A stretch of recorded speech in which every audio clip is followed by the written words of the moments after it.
From the Library of Congress in Washington, D.C.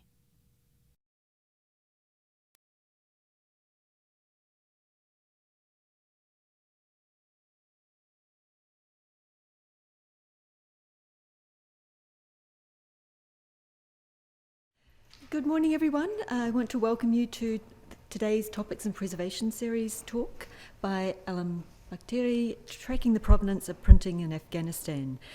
Elham was the 2016-17 CLIR Mellon Fellow here in the Preservation Research and Testing Division. And this is actually, I'm delighted to have Krista here from CLIR with us. And this is a program, a doctoral fellowship program that we are just delighted to be involved in. It means we get to really see people, up-and-coming people with new research, and it means that they get to use any of the instrumentation in our lab to look at original materials within the library. So it's been for us all a fascinating journey as we learn more about collections that we didn't know about. So I'm going to hand over to Elham to talk about some of his research today. Thank you.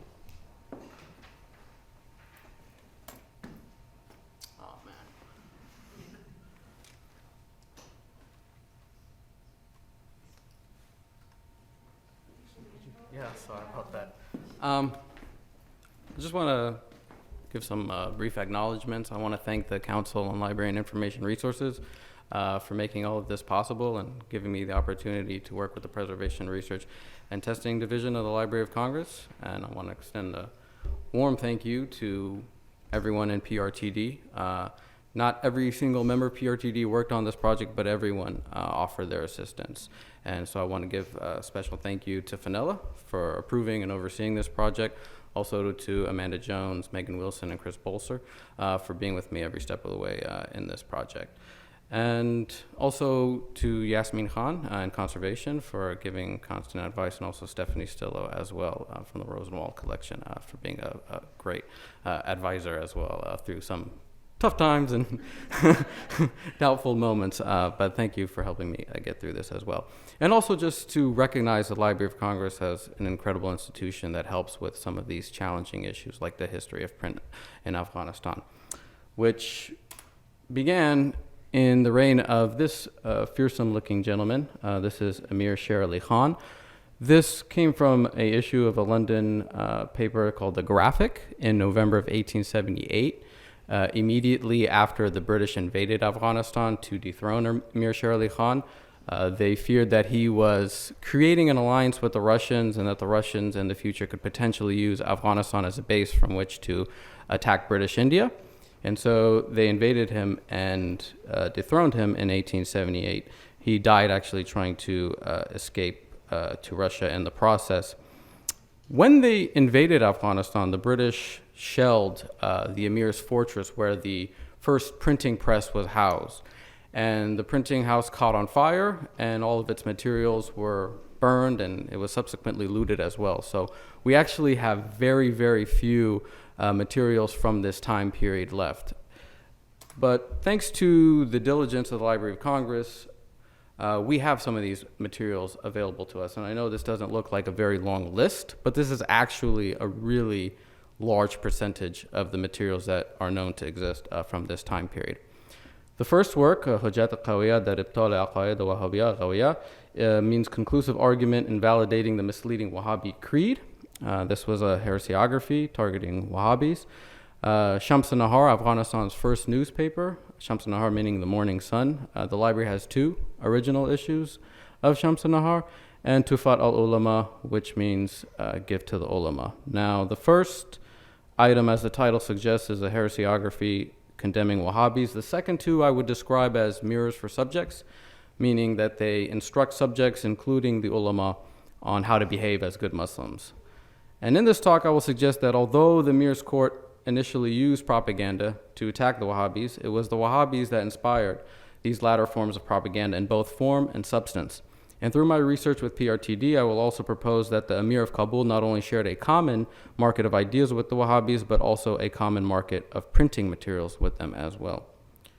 So I want to give a brief survey of the history of print during Amir Sher Ali Khan's reign. According to colonial records, in 1869, he starts using a lithographic press explicitly for the purpose of printing stamps. On the left, you have an image of a lithographic press from around this time period, and on the right, you have an image of a stamp of Amir Sher Ali Khan. That image in the middle is of a lion. That was the symbol of Amir Sher Ali Khan's reign, his name Sher meaning lion. That he imported the press to print stamps is quite telling, in that it shows the press was not originally intended for propaganda. It's not until 2 years later that we actually have works of propaganda. So why did he begin to use the press for propaganda? To answer that, we look at the two oldest works, both of which were religious polemics targeting Wahhabis. Now, they were called Wahhabis, but their actual name was the Tariqa Muhammadiyya, which means the Mohammedan way. They were a militant revivalist movement in British India, founded in the 1820s. And you could think of them as a Muslim counterpart to the Protestant movement in Europe. They believed that Muslims should not rely on saints to be mediators between them and God.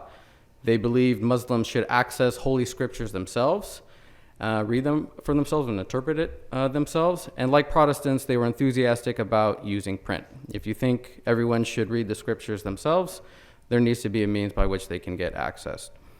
So in 1824, they established a printing press in Calcutta. And then shortly thereafter, they established printing presses in other cities such as Delhi, Lucknow, Lahore, and Bhopal. They printed pamphlets that were easy to understand in simplified language. And in those pamphlets, they would explain to people how traditional clerics, traditional ulama, had prevented Muslims from understanding true Islam, which could only be found in the Holy Scriptures. This is an image of a later Wahhabi publication housed here at the Library of Congress. We actually had to order this from the field office in Islamabad, but it came relatively quick. I mean, faster than the stuff I order off of Amazon. But this author, Shah Abdulaziz, he was not actually a member of the Wahhabis. He was sort of a forerunner to them, but they revered his work. And this image just kind of gives you an idea of how the works look. Very simple design, but the writing is very elegant. You see 3 different types of scripts there, Nastalik, Naskh, and Sulus. So that just kind of gives you an idea of how their other publications looked.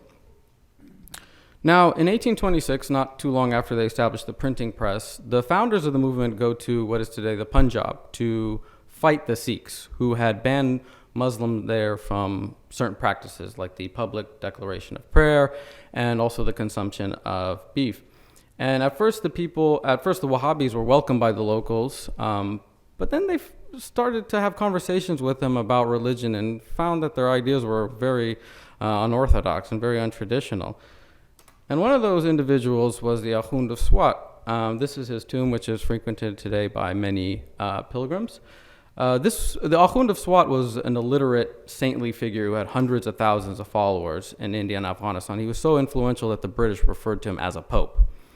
And he has some conversations with these Wahhabis, and he figures out how different their outlook is. And he declares the Wahhabis to be infidels. And so he basically expels them from the areas that are under his influence. They go and find refuge with the religious rival or spiritual rival, if you will, of the Akhund, the Mullah of Kuta. And this individual had a large following himself, but not as great as the Akhund of Swat. And this mullah listens to the Wahhabis, and he actually agrees with their views. Even though he was a saintly figure himself, he actually came around to accepting most of their doctrines. And when the Akhund finds this out, he declares the mullah to be a Wahhabi too. And to make matters more complicated for himself, the mullah also embraced Protestant missionaries, such as T.P. Hughes, who was a very important missionary in the Pashto-speaking areas of what is today Pakistan. He lets these Protestant missionaries, preach to the people and circulate translated copies of the Bible. And what happens then is that Christian converts become labeled Wahhabis as well. And part of the reason is that people didn't really know they were Christians a lot of the time, because when they would come to the villages, they would try to talk about Islam strictly using the Quran and Hadith. But in this part of the world, there were more sources about what Islam could be. There could be oral traditions, saintly figures, and so forth. And so when you only use Quran and Hadith, they were like, oh, these guys are Wahhabis. And sometimes they would never even find out that they're actually Christians because of that. So sometime before 1871, the Akhund requests from Amir Sher Ali Khan and his ulama a refutation of the beliefs of the Wahhabis. Now, why ask Amir Sher Ali Khan? Well, the Akhund was illiterate, for one, but there were already refutations written in India about this group, massive refutations by eminent scholars like Maulana Khairabadi of Delhi. But traditionally, it was the prerogative of an Islamic ruler to deal with heretics. Even if he would commission ulama to write heresiographies about them, it was still his responsibility to do that and also to punish the heretics. The problem is that India is ruled by the British. They're not Muslims, and therefore they can't really give these types of polemics any legitimacy. But the Emir of Kabul, the Emir of Afghanistan, could, and he was the closest independent Islamic ruler to India at the time. And it also helped that he had a printing press. And I believe that because the Wahhabis were very effective in using the press, and perhaps the Akhund recognized that manuscripts and even oral traditions were not going to be enough to counter the effects of Wahhabi publications, it was time to fight fire with fire, print against print. And so in 1871, the Kabul court, the court of Afghanistan, issues two refutations of Wahhabi doctrine. The one on the left is the one I mentioned, Hujjat al-Qawiyya, and the one on the right is Shahab al-Saqib, the piercing flame. The one on the left, which is housed here at the Library of Congress, was authored by Abdul Rahman. This is a very scholarly work. It is in very sophisticated Persian and Arabic. The one on the right is actually authored by the Emir, and it's not scholarly at all. And the Emir admits this in the work, and he explains why. He says, "In this track, I have not entered into a discussion of many Islamic sciences. I believe the ulama in every country have already crafted scholarly responses to this unbelief. But because those writings include scholarly terminology, the masses cannot understand them. Hence, it is not the clerics that are falling into the claws of these owls. Rather, the hunt of these enslavers is after the mice who are ignorant. This is a teeth-shattering response to the infidels that no one has yet to give, which will render the infidels without the strength and ability to speak." So, yeah, you can't really talk without your teeth. So, and that kind of gives you an idea of how flowery this language is, and what kind of language Persian actually is. It goes in all kinds of twists and turns. But this was actually very simplified. The kind of Persian used in Shahab al-Saqib was much more simplified than the one used in Hujjat. And in general, this is one of the traits that Shahab al-Saqib shared with Wahhabi literature. The focus was on using the Quran and Hadith, not using auxiliary or supplementary texts from the Islamic sciences. Those materials were not really used at all. At the top, I have some of the works that were cited in Hujjat, the scholarly work. Those are just a fraction. I mean, there are many, many works from different time periods, different schools of thought. In Shahab al-Saqib, only 2 works are mentioned. And they're not really even cited. They're just kind of like, the Emir is saying, I'm not really making all this up. If you don't believe me, you can find something similar in these works, if you want. Otherwise, he just uses the Quran and Hadith, which was very common of the Wahhabi literature. They didn't use auxiliary materials either. And it's written for society at large. It's in this accessible language. The Emir states in Shahab al-Saqib, "For the honor of the strong Mohammedan religion, I have desired to present in some plain words, in simple, fluent Persian, the beliefs and opinions held by these unfortunate people." So that was his opinion of what simple Persian is, but nonetheless, yes, I mean, relative to the time period, it was actually quite accessible. After these 2 heresiographies are published, the Emir decides to produce more propaganda, but not to attack the Wahhabis, but to attack Afghanistan's own ulama, Afghanistan's own religious clerics. He actually never mentions the Wahhabis again after these publications. And I suggest that although the first 2 Kabul publications went after the Wahhabis viciously, the Emir learned from the Wahhabis just how effective print propaganda could be in changing the minds of society and challenging recalcitrant clerics. The Wahhabis had really shaken the authority of traditional ulama in India. They had drawn tens of thousands of followers away from eminent ulama, including seminary students. Some prominent scholars even became members of the Tariqah, became Wahhabis themselves. And the Tariqah also inspired the Deoband and Ahl Hadith movements, which are today major schools of thought in India, Pakistan, and Afghanistan. Now, why is the emir so interested in challenging his own country's ulama? Well, historically in Afghanistan, the ulama were central to legitimizing the power of the emir and also recruiting volunteers for his army, especially during civil wars and foreign invasions. And the emir was trying to centralize the government of Afghanistan primarily through a central modern army. The problem was that a lot of ulama were financially independent of the emir. They didn't need his patronage. They already had other sources of patronage. Tribal chieftains, local rulers, even the emir's brothers, who were rival claimants to the throne. And moreover, these reforms threatened to disenfranchise the ulama's patrons of their traditional military authority and revenue.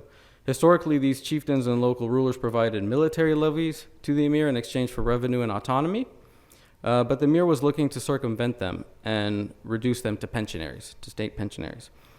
And so the ulama, almost like representatives, articulated opposition to the emir. But instead of saying, hey, you're disenfranchising our patrons, they crafted a religious argument and said, these reforms you're trying to institute have no precedence in Islam. They're innovations, and therefore they are violations of Islamic law, of the Sharia. Therefore, the emir had been in need of a way to respond to that argument, but it's only after the Wahhabi debates he begins printing materials that address that opposition. One of those pieces of propaganda is Afghanistan's first newspaper, Shams-e-Nahar. This was more like a gazette. It was first printed in 1873, and it contained news from around the world. Now, the emir didn't actually have correspondence, in Africa and Europe and these other places. What he did was he took stories from British, Indian, and even British newspapers.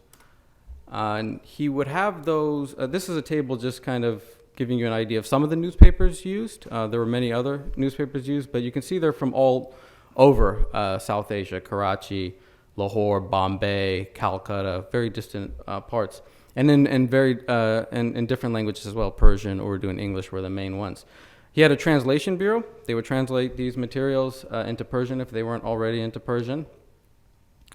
And there was all kinds of different topics. A lot of them focused on conflicts in Europe, civil wars in Spain, Franco-Prussian War, also topics about science.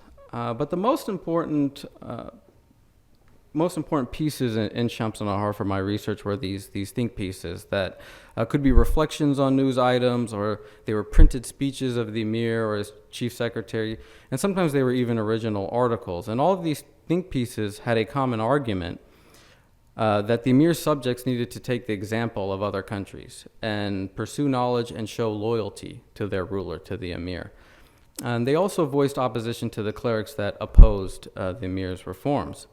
And in 1875, a book was published addressing this very issue. This is Tufat al-Ulama, the book that addresses this issue, housed here at the Library of Congress. You can see it's pretty beat up. These lithographs have witnessed quite a bit of war, going back to the Second Anglo-Afghan War in 1878. This work was authored by the emir and his chief secretary, and the way this work opposes the ulama of Afghanistan is almost identical to how the Wahhabis oppose the ulama of British India. For one, it's in print, just like Wahhabi literature was, but also it was an accessible language. It emphasized the holy scriptures, the Quran and Hadith, to the exclusion of supplementary materials from the Islamic sciences. And it casted the ulama of Afghanistan as being misleading, holding people back from the true message of Islam, the same way the Wahhabis characterized the ulama of India. And this raised the question for me, if the emir's court was getting discursive ideas, rhetorical ideas from the Wahhabis, were they also getting printing materials from some of the same places Wahhabis were getting materials? Or just simply, where did the emir get his printing materials and his printing press from? This is something that scholarship has not really addressed. Very few scholars have even touched upon the reign of Emir Sher Ali Khan. I've even seen in some books on the history of Afghanistan, they just don't even mention him, even though, he's there for about 2 decades involved in Afghanistan's history. It's a very difficult period to talk about, and not for no reason, because, again, most of the materials from that time period were destroyed when the British invaded the country. Also, British colonial records have a lot of information about Emir Sher Ali Khan's reign, but they don't have much information about the printing press. When I was doing research in India, I found a item in the catalog saying it was about the newspaper, and I was so excited. And I got the item, and I opened it up, and it was one sentence: the Emir wants to start a newspaper. So the British weren't really interested in where the Emir was getting his printing materials from. They were really only concerned where he was getting his weapons and those type of materials. So we don't have a lot of info. We can gather bits and pieces from the lithographs themselves by looking at the colophons. And in the colophons, we see that there was a clear Iranian element, that there was definitely Iranians involved in the production of these works. Two of the names, Mir Mohammad Sadiq Tabrizi and Mirza Bayzal Khan Shirazi, the Nisba or onomastics, Tabrizi and Shirazi, note where their city of origin was. So we know they came from Iran. And the fact that they were from Iran was not surprising because Iran had long established printing there, both typography and lithography, early in the 19th century. And they had learned it from the Russians. They had sent individuals from Tabriz initially and then later from Shiraz to go there and learn typography and lithography. It's not clear how they came to Afghanistan, but since there was no printing press in Afghanistan prior to Emir Sher Ali Khan's reign, we can deduce there weren't people in Afghanistan who had adequate knowledge on how to work a press, and therefore the Emir solicited the services of these men to work the press and possibly import printing materials as well. These were the only clues I got from the texts themselves about the possible origin of the press, but instead of answering the question concerning the origin of the press and printing materials, it just created more confusion for me. Iranians got lithography from the Russians, but Indians got it from the British. The Afghans have Iranian staff, but they're getting their newspapers from India. So where did the Afghans get their printing press and printing materials from? Well, thanks to the CLIR Library of Congress Mellon Fellowship, I got to work with Ph.D. in trying to answer this question. And what we did was analyze the paper used in the Afghan lithographs to see if we could identify point of origin or points of origin for that paper. And we compared the paper in the Afghan prints with paper used in prints from neighboring areas. So we first assessed the paper used in the Afghan prints, and we saw that there was a combination of laid paper and machine-made paper. And we used multispectral imaging and X-ray fluorescence to see if we could establish the characteristics of both Afghan and foreign paper and to see if there were any matches. XRF didn't help much because each source had a unique reading. There were some patterns, such as zinc peaks, were characteristic of Emir Sher Ali Khan's lithographs in comparison to those produced outside of Afghanistan, as well as those produced inside Afghanistan after his reign. But none of these patterns could give us a definitive indication of where the paper came from. Multispectral imaging was more helpful in that it allowed us to see watermarks on the laid paper without too much interference from the ink and chain lines. And so I'm just going to go through some of these watermarks with you. The first here is C. Millington. This appears to be referring to the English paper company Millington and Sons, which was managed by Charles Samuel Millington and Charles Leschalus Millington. This watermark is found in a few materials from around the world, including England, India, Japan, New Zealand, and of course Afghanistan. Next one is of a lion and a unicorn with a shield and a cross in the center. I believe this was the countermark to the C. Millington watermark. And you can see that the font of the year is identical. The next one is Pro Bono Publico. It says Universal Fool's Cap at the bottom there. This was also found in a few works around the world, including India, Indonesia, and possibly among the Armenian community of Iran and Jaffa. This one, Leschalus. I don't know if I'm pronouncing that right. This one, as you can see, is a shield, Leschalus across the front, horse's head at the top. I believe this one also came from Millington and Sons because the middle name of one of the sons was Charles Leschalus Millington. There were other people with this name, but that's my inference, is that this also came from that company. And the use of the crescent moons is quite interesting because crescent moons were commonly used by other European mills to produce paper explicitly for the Islamic world. And thus, we see this watermark mostly used in the Muslim parts of India, like Kashmir and Hyderabad. And the last one is Dorling and Gregory. This one doesn't seem to have been used very commonly outside of the British. I only saw one instance of it being used outside of British India in Ethiopia, but it was being used by British Indian officials. So it doesn't seem like this one had a particularly wide distribution, and we only had one case of this being used in the Afghan lithographs as well. Now, all of these mills, or the companies that owned them, were based in London. And so this gives us a pretty good indication that the press and printing materials came from British India, or at least by way of British India. So that helped answer the question of where the emir got his printing materials from. But a couple of these watermarks have even more significance. The C. Millington watermark was found in a work printed by Reverend T.P. Hughes in British India. And he was one of the missionaries that worked very closely with the Mullah of Kota, the Alkhund's rival and accused Wahhabi. And the pro bono publico, Universal Fool's Cap, I found this in a book authored by the son and successor of the Mullah of Kota. So it's interesting that at least part of the group the Alkhund referred to as Wahhabis were probably procuring printing materials from the same distributors the Emir was using. And at a minimum, it shows that although the heresiographies implied a sharp divide between the Emir and the Wahhabis, in actuality, not only did they share discursive methods, but also sources of printing materials as well. So it reminds us not to take polemical works at face value and to see how they can often be produced within a common market of both ideas and print. Thank you.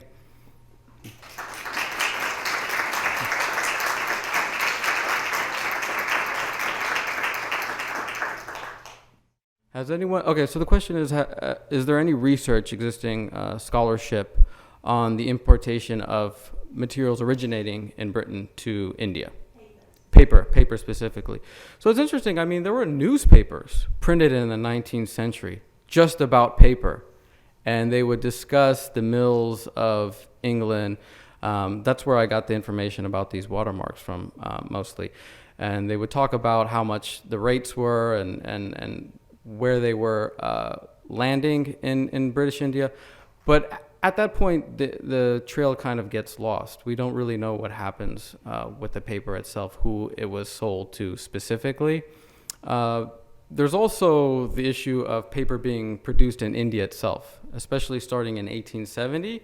The British Raj passed a law stating that all paper used in official tasks needs to use domestically produced paper, and they had a huge campaign to have paper produced in prisons. I don't know if they really followed up with their act, because when I was looking at colonial records from the 1870s, I mean, they still were using paper produced mostly from Britain.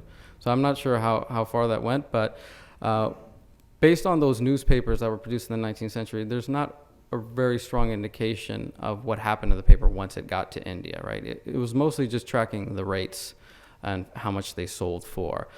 So there aren't really any, not to my knowledge, there aren't really any sources, primary or secondary, about where the paper ended up, especially machine-made paper. I mean, because there were so many different producers in Europe at the time, it's very chaotic, and they didn't have watermarks either. And so that kind of made our task quite difficult as well.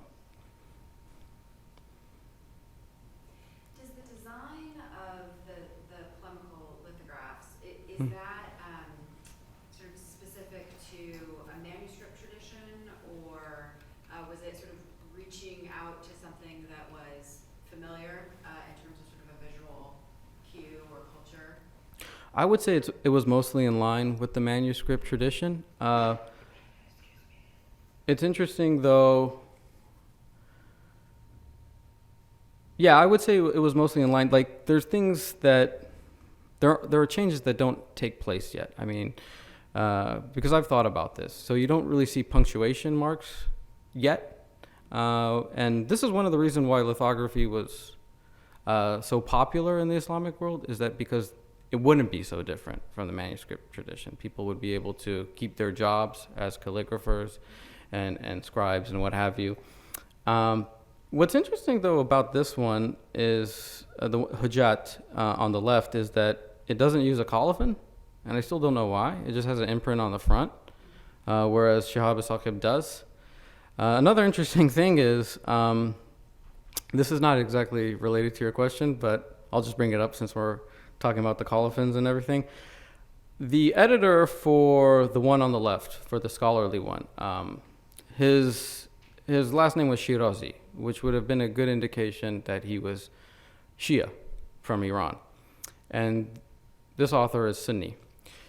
The Shirazi is left out of his name in the imprint, but it's not in the Emir's publication.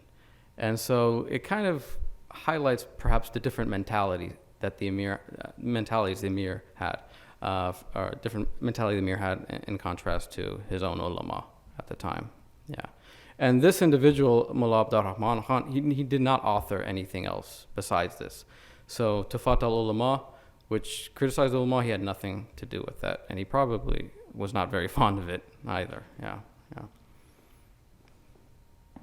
But it's interesting because there is its own system of punctuation that I'm not sure how much it goes back into the history of the manuscript, but I had to figure it out because they would use things like the letter toy in Persian over certain words, and then I finally realized that that's an indication that it's a foreign word. They would do things like that. They would have the first word of the next page at the bottom. That was a standard process you carried over from the manuscript tradition, which is funny because that helped people when they used codex-style bindings, and that helped making sure that the binding was accurate. They don't use that kind of binding for most of these works. The one on the left they did, but for the rest they didn't. But they still kept that system of putting the first word of the next page at the bottom. So yeah.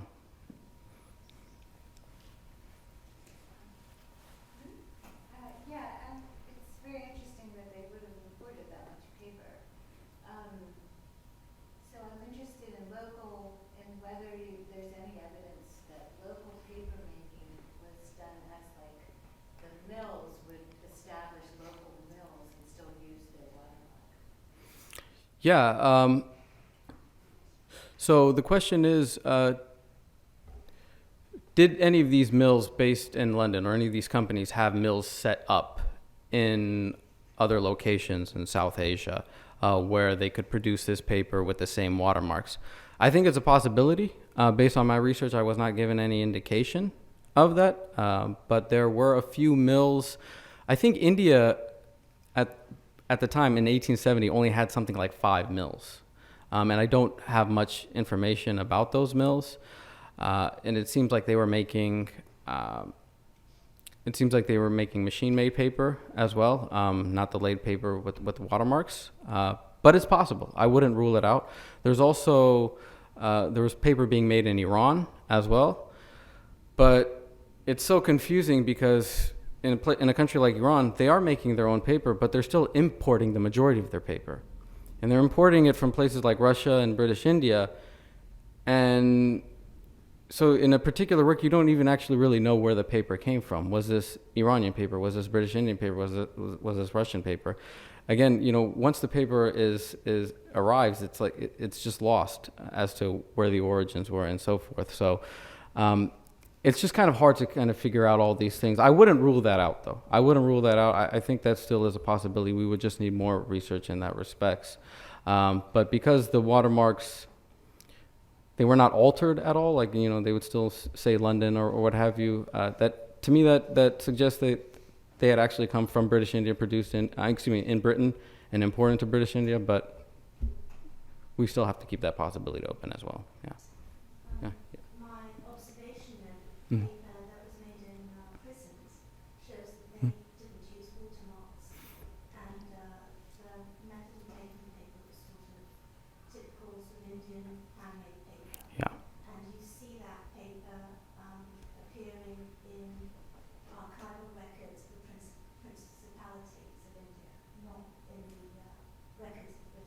Right. but the Indian principalities use that. Right. And this particular work, Tufat al-Ulama, it had some really, it used some really weird paper. It was very thick. It reminded me of some of the paper samples I saw in Dart Hunter's work on paper made in India. And one of the questions we had was, were the Afghans possibly making their own paper? And I don't want to jump into a crazy conspiracy theory for you guys just yet, but this work was printed in 1875. This was the same year that relations between the Emir of Afghanistan and the British soured. Like, they really went south. The British really started having suspicions that the Emir was entering into alliance with Russia.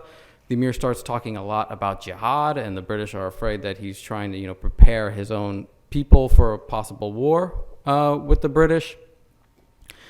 And so I sometimes it seems kind of odd that the paper would just be so different from all the other ones that we had from earlier years. And I feel I suspect that there's a possibility that the British started restricting the Emir's access to paper, and he had to start getting paper from some other sources. So that's a possibility as well, too, that we have to keep open. Just can't say definitively. Yeah. Any other questions? You can ask general questions, too, about the Wahhabis and stuff. I know that that's a lot of information. Hopefully I explained it in a way that was easy to comprehend. But. Well, we'll all be here for a while in the middle because we can see daylight, which we particularly enjoy as people. Yeah. So just please, if you can join with me in thanking Elham. It's just been such a pleasure working with him on this project. It's been interesting as part of our sort of paper characterization project that we've started, and it really helped us push to think about different ways of non-invasive testing for sizings and things as well in terms of identification. So we have to thank him for the assistance with that. So please, if you could join with me. Thank you very much.